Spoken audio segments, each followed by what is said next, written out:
বিশ্বের সবচেয়ে ভালো ভালো মুসলিম দেশগুলো যেমন ইরাক, ইরান, সিরিয়া, লিবিয়া, মিশর, এই দেশের মানুষগুলো অনেক শান্তি ছিল।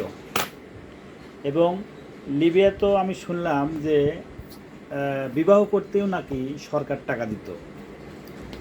তো এই রাষ্ট্রগুলো খুব সুন্দর পরিপাটি এবং জনগণ খুব সুখে আরামে এই দেশে ছিল। মুসলমানের লোভ বেশি এবং মুসলমানের ক্ষমতা লোভী। এরা আমেরিকার কথা শুনে আজকে তারা বিপর্যয়ের মুখে। তারা আগে যেরকম ছিল এখন আর সেরকম নাই। লিবিয়া, সিরিয়া এই রাষ্ট্রগুলোর একই অবস্থা। আরব কান্ট্রিগুলো আমেরিকার গ্যারাকলে 1935 সালে পড়েছে এই মুসলমান দ্বন্দ্বের কারণেই।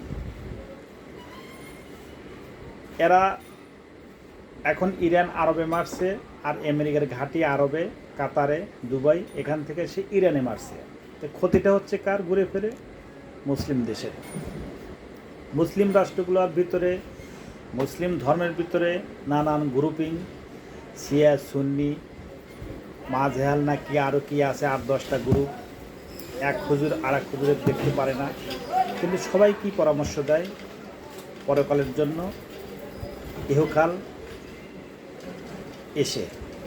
তো এই যে নিজেরা দ্বন্দ্ব সৃষ্টি করে, নিজেরা মারামারি করে কতক্ষণ ভালো থাকা যায়, কতক্ষণ টিকে থাকা যায়?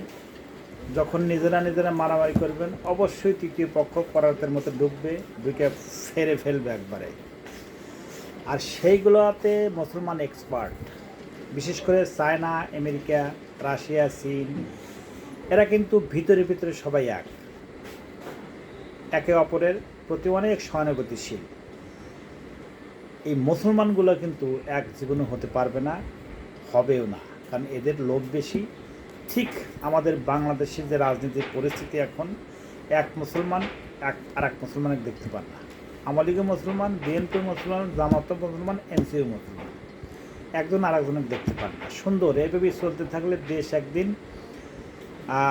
মালয়েশিয়া, সিঙ্গাপুর, থাইল্যান্ড এদেরকেও ছাড়া যাবে, টেনশন নাই। আমরা সেই অপেক্ষায় আছি। ভালো থাকবেন।